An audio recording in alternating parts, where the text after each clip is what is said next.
दोस्तों, हर इंसान का यही सपना होता है कि अपनी ज़िंदगी को अगर दांव पे लगाना पड़े, दांव पे लगा देंगे, उसके लिए हमारा परिवार बस खुशी का माहौल अब बनाए रहना चाहिए। यही सब सोचकर इंसान जो होता है अपने परिवार को, मोह माया को ताक के रखता है और रखने के बाद शहर जाता वहाँ कमाना धना शुरू कर देता है।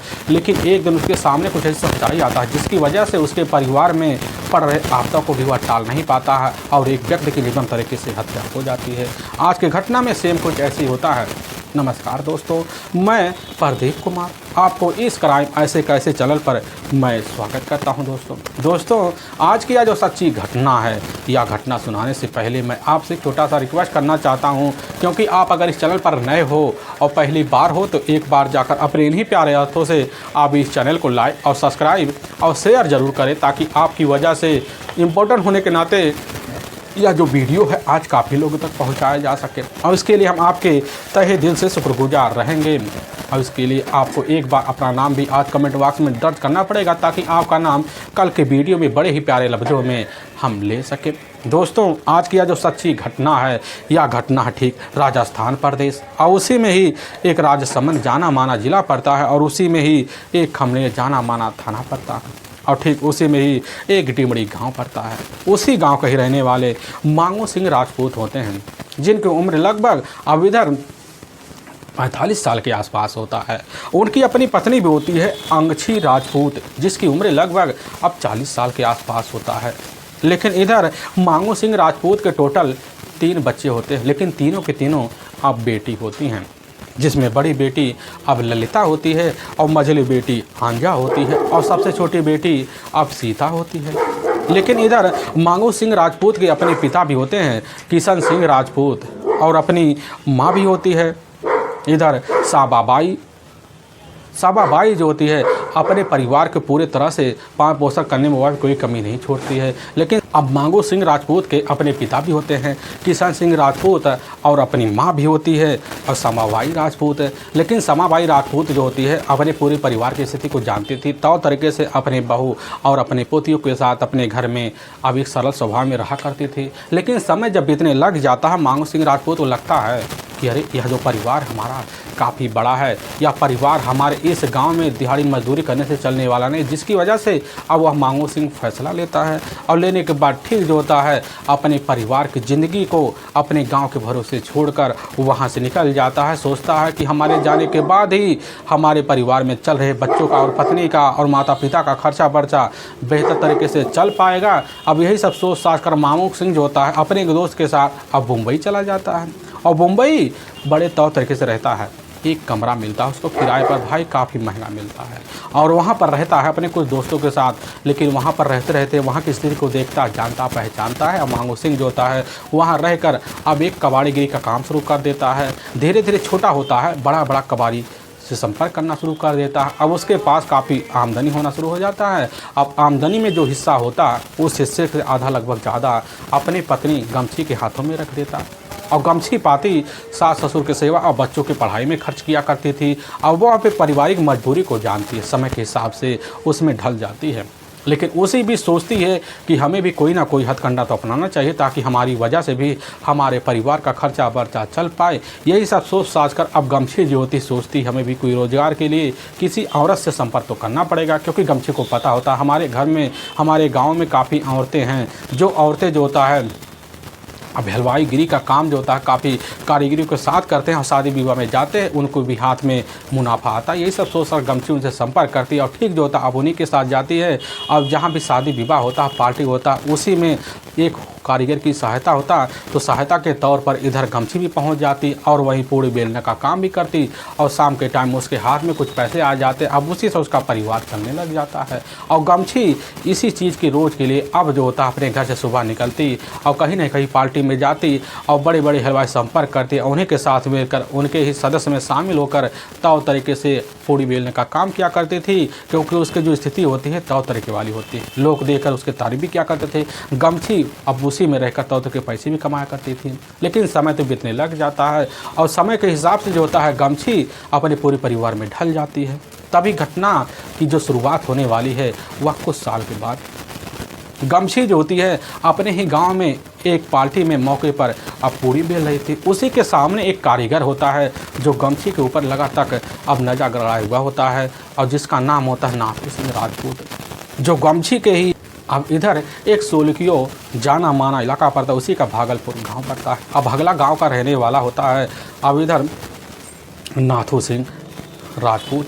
नाथू सिंह राजपूत जो होता है उसका अपना परिवार होता है मौके पर अब कारीगरी का काम किया करता था। अब वहीं जब मुलाकात होता है जाकर सीधा का सीधा आमने सामने और गमछी की खूबसूरती को देखता वहाँ फिदा हो जाता है और पूरे बैकग्राउंड के बारे में चंद मिनट के अंदर जो होता है जान लेता है। और नाथू सिंह गमछी से कहता है कि अगर तुम हमारे साथ हमारी पार्टी में शामिल हो जाओ तो हमारी पार्टी में जो होता है तुम्हें काफ़ी सारे पैसे मिलेंगे और तुम्हें भी बड़ी जल्दी जो होता है हमारा कारीगरी के हाथ मिल जाएगा। यह बात जब सुनती है गमछी करने लग जाती कि ठीक है, आप हमें काम दिला दीजिए, हम आपके लिए कल से आपके पास आना जाना शुरू कर देंगे। और यह बात जैसे ही अब नाथू को पता चलता है दूसरे दिन जो होता है फ़ोन कर जानकारी देता है और इधर पूरी तैयारी के साथ वहाँ से गमछी निकल पड़ती है और जहाँ पर नाथू जाता वहाँ पार्टी में शामिल होने के लिए गमछी पहुँच जाती। लेकिन पार्टी में होने के नाते दोनों का बोलचाल जो होता बढ़ जाता है, दोनों एक दूसरे के हित बारे को जानना शुरू कर दे। लेकिन इसी भी दोनों के बीच इतनी करीबी आ जाती है कि जहाँ भी नाथू राम को लेट हो जाता तो इधर गमछी को घर छोड़ने के बहाने जो था गमछी के घर पर जाया करता था। वहाँ गमछी तौर तरीके से सेवा पानी भी करती थी, लेकिन सेवा पानी करते करते नाथू के मन में जाने कब गमछी घर कर जाती और गमछी भी नाथू के मन में घर कर जाती। दोनों एक दूसरे को जान पहचान बना लेते हैं और दोनों के बीच जो था एक दिन सहमति ऐसे आता है कि जैसे ही शाम 8 बजे का टाइम होता है उसी वक्त अब नाथू गमछी के सामने कह देता है, गमछी हमारा मन कर रहा है तुम्हारे पास ही कुछ वक्त बिताया जाए। और गमछी इशारे को समझ जाती दे देती है और वहीं पर नाथू सिंह समझ जाता है। नाथू जो होता है अब जाता है गमछी के बेडरूम में तो तरीके से अब गमछी के साथ संबंध बना देता है और संबंध की जो शुरुआत होती है उस दिन के बाद जो होता है आए दिन बेधड़क दोनों के बीच चलने लग जाता है। क्योंकि जब भी शाम का टाइम होता है, क्योंकि इधर गमछी का जो अपना पैतृक मकान होता है वहाँ पर सास ससुर से अपने मकान से कुछ दूर पर होता है, क्योंकि इधर मांगो सिंह का अपना एक नया मकान भी होता है गांव के दूसरे छोर पर। अब उस मकान में इधर गमछी अपनी छोटी बेटी सीता को लेकर रहा करती थी और इधर गमछी के अपने सास ससुर और साथ में 2 बेटियां जो होती हैं मौके पर गांव में रहा करती थी रात बिरात और दिन भर सेवा पानी के लिए इधर गमछी चला जाया करती थी। वक्त जो होता इसी का फ़ायदा इधर गमछी समझ जाती, उठा भी लेती है और इधर गमछी जो होता अपने नए मकान में नाथू को बुलाती और रिश्तों को आए दिन अंजाम देती बेधड़क तरीके से। लेकिन सिलसिला जब चलता है काफ़ी साल का वक्त बीतने का हो जाता है और इसी बीच इन संबंध की जानकारी जाकर गमछी के पूरे परिवार में फैल जाती है। मोहल्ले के लोग चर्चा करना शुरू कर देते हैं और इसकी जानकारी किशन सिंह के कान में पहुंच जाती है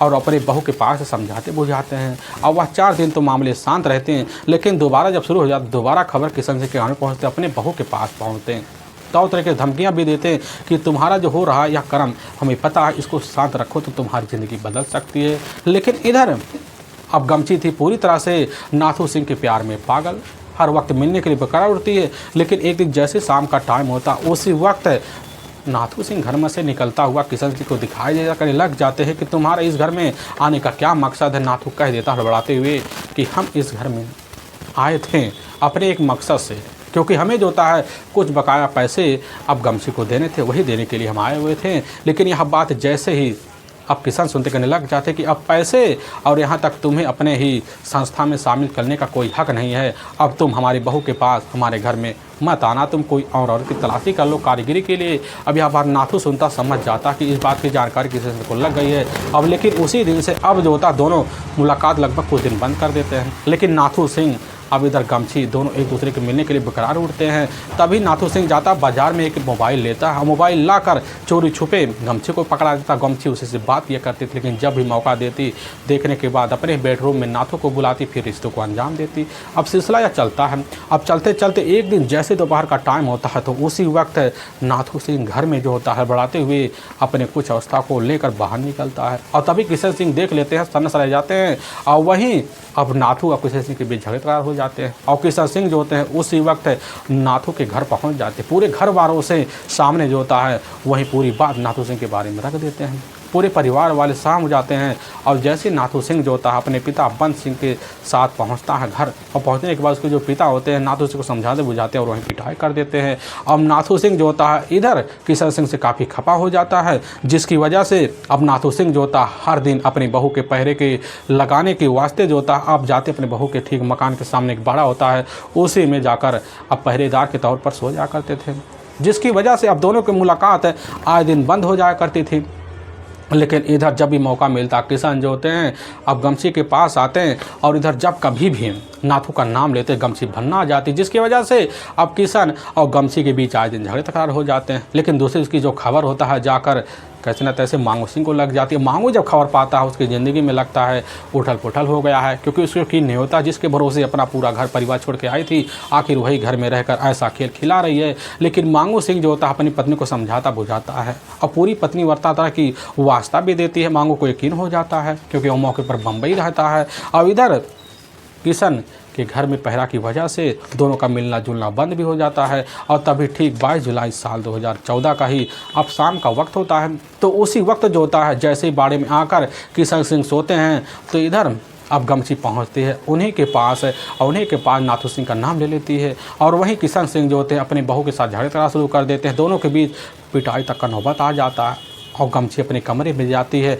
और अपने प्रेमी नाथू सिंह राजपूत के पास फ़ोन कर देती, कहने लग जाती है कि आज अपनी ज़िंदगी का वह हिस्सा तुम्हें तोड़ना है जिस हिस्से के लिए तुम पागल हुए हो। नाथू सिंह समझ जाता कि बस करो किशन को रास्ते से अगर हटा देंगे तो हमारी ज़िंदगी आसान हो जाएगी। यही सब सोच कर नाथू सिंह जो होता है अपने गाँव से चलता है और रात को 12 बजे के आसपास जो होता है अब इधर डिमड़ी गाँव पहुँच जाता है और पूरा माहौल सुनसान देखता है। और इधर नाथू सिंह जो होता घर के अंदर जाता है बरामदे में, वहाँ एक हथियार होता है, उस हथियार को इधर जो होती है गमछी नाथू सिंह के हाथ में पकड़ा देती है। उस हथियार को लेता है नाथू सिंह और गमछी दोनों साथ मिलते बाड़े में जाते हैं और वही किशन सिंह को नींद की अवस्था में देखते हैं और वहीं पीट कर हत्या कर देते हैं। हत्या करने के बाद अब वहाँ से जो होता है नाथू सिंह फरार हो जाता है। लेकिन सुबह का जब टाइम होता है, सुबह में एक जो होते हैं गाँव के रहने वाले अब राम सिंह होते हैं पहुंचते हैं। इधर जैसे ही किशन सिंह की अवस्था को देखते समझ जाते कि बस उनकी बेरहम तरीके से हत्या की जा चुकी है। और इस चीज़ की सूचना जो होता है खुद गांव के रहने वाले वह व्यक्ति थाने में दे देते हैं। वहाँ के थाना प्रभारी खबर जब पाते हैं इसकी जो सूचना होता है अपने दलबल टीम के साथ शेयर करते हुए थाना प्रभारी रमेश कवरिया निकल पड़ते हैं और घटना पर पहुँचते हैं। तौ तरीके से मुआयना करते हैं, देखते हैं कि सही में किशन सिंह की बॉडी जो होती पूरी तरह से खून से लथपथ अवस्था में है, उनकी किसी ने बेरहम तरीके से पीट के हत्या की गई है। बॉडी का वही पंचनामा होता है या फिर टीम की पहुँचती अपने हिसाब से लोगों से पूछताछ करती है, बॉडी का वही पंचनामा भरती है और उठाकर नज़दीकी अस्पताल में पोस्टमार्टम के लिए भेजवा देती है। लेकिन पुलिस की टीम की जो सदस्य होते हैं, कुछ महिला अधिकारी भी होती हैं, अब वह जाकर गांव के लोगों से काफ़ी पूछताछ करते हैं। तभी पता चलता है कि इधर नाथू और गमछी के बीच जो होता है प्रेम संबंध थे और इसकी जानकारी किशन सिंह की थी। पुलिस की टीम भी समझ जाती और समझते वक्त जो होता है पुलिस की टीम एक दलबल टीम को लेती है और नाथू सिंह राजपूत की तलाशी करती है। और तभी पता चलता है नाथू सिंह जो होता है मौके पर बस स्टैंड खड़ा हुआ और वहाँ से सीधा का सीधा मुंबई जाने के प्लान में है। सिपाही पहुँचते हैं, वहीं से उसको कटे में लेकर थाने पहुँचते हैं और जैसे ही शक्ति दिखाते हैं नाथू सिंह राजपूत टूट जाता है और अपने ही प्लान में इधर मांगू सिंह की पत्नी आप गमछी का नाम ले लेता, पुलिस की टीम गमछी को लेती थाने ले जाती है। दोनों एक दूसरे के सामने पहुँचते हैं और दोनों पुलिस की अवस्था को देखकर सनक रह जाते हैं और बड़ी जल्दी टूट जाते हैं। अब सच्चाई चंद मिनट के सबके सामने रख देते हैं, लेकिन जो सच्चाई रखते हैं, जो कहानी बजा कर सुनने के बाद हर किसी का कलेजा भी हिल सा जाता है। और पुलिस की जो टीम होती है अब दोनों को ले जाती है, वहाँ के कोर्ट में पेश कर देती है और कोर्ट में दोनों के ऊपर काफ़ी गंभीर मुकदमा दर्ज करके ले जाकर हमेशा हमेशा के लिए जेल सलाखों के पीछे डाल देती है। दोस्तों, हमें इस घटना का सुनाने का जो उद्देश्य है किसी के दिल को ठेस पहुँचाना नहीं है, बल्कि आपको यह बताना कि आप जहाँ भी रहें आप सावधान और सतर्क जरूर रहें। दोस्तों, फिर मिलेंगे एक नए वीडियो के साथ, तब तक के लिए जय हिंद और जय भारत।